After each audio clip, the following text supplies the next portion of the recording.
नमस्कार, आप देख रहे हैं यूबी न्यूज, जहां हम आपके लिए लाते हैं देश और दुनिया की ताज़ा और विशेष खबरें। आज हम आपको ले चलेंगे मध्य प्रदेश की आर्थिक राजधानी इंदौर, जहां कल यानी कि 17 सितंबर को अनंत चतुर्दशी के भव्य और ऐतिहासिक चल समारोह का आयोजन किया गया। इस आयोजन का इंदौर और आसपास के क्षेत्रों के लोगों में साल भर से इंतजार रहता है। आइए जानते हैं कैसे पूरा शहर इस पारंपरिक उत्सव की जगमगाहट और उल्लास में डूबा रहा। 17 सितंबर की शाम इंदौर में अनंत चतुर्दशी के अवसर पर झांकियों का एक विशाल और भव्य कारवां निकला, जिसने पूरे शहर को मानो रोशनी से नहला दिया। यह आयोजन केवल इंदौर में ही नहीं बल्कि देश भर में एक अनोखी परंपरा के रूप में जाना जाता है और इस साल इस ऐतिहासिक आयोजन का 101वां वर्ष मनाया गया। झांकियों की यह परंपरा 1923 में प्रसिद्ध उद्योगपति सेठ हुकुमचंद द्वारा शुरू की गई थी, जिन्होंने इंदौर में न केवल मिल उद्योग का विस्तार किया बल्कि धार्मिक और सांस्कृतिक आयोजनों में भी महत्वपूर्ण योगदान दिया। कल के इस चल समारोह को देखने के लिए इंदौर के साथ साथ आसपास के जिलों और राज्यों से भी बड़ी संख्या में लोग पहुंचे। पूरा शहर उत्सव के माहौल में सराबोर था और झांकियों की झलक पाने के लिए हर उम्र के लोग देर रात तक सड़कों पर डटे रहे। 25 आकर्षक झांकियों के इस भव्य काफिले की शुरुआत खजाना गणेश की झांकी से हुई, जो धार्मिक आस्था का प्रतीक मानी जाती है। झांकियों के साथ चल रहे अखाड़ों के कलाकारों ने अपनी शारीरिक दक्षता और करतब से लोगों को मंत्रमुग्ध कर दिया। युवाओं और महिलाओं द्वारा तलवारबाजी और बनेठी घुमाने जैसे शौर्य प्रदर्शन ने समारोह में चार चांद लगा दिए।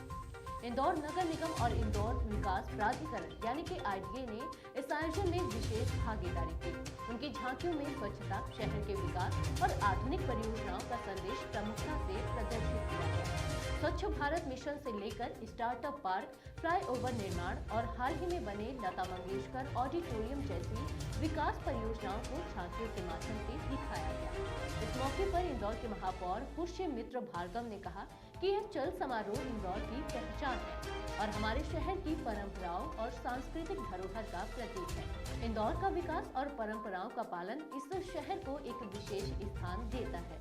इंदौर विकास प्राधिकरण के CEO राम प्रसाद अहिरवार ने भी इस अवसर पर कहा कि इस तरह के आयोजनों से शहर के विकास कार्यों को जनता के सामने प्रदर्शित करने का एक अद्वितीय अवसर मिलता है। IDA की झांकियों में धार्मिक और विकास परियोजनाओं का संयोजन दिखा, जिसमें 25 फीट ऊंचे हनुमान जी की झांकी भी शामिल थी, जिसमें वे संजीवनी बूटी लेकर जाते हुए नजर आए। साथ ही श्री कृष्ण से जुड़ी झांकियों ने भी श्रद्धालुओं का ध्यान आकर्षित किया।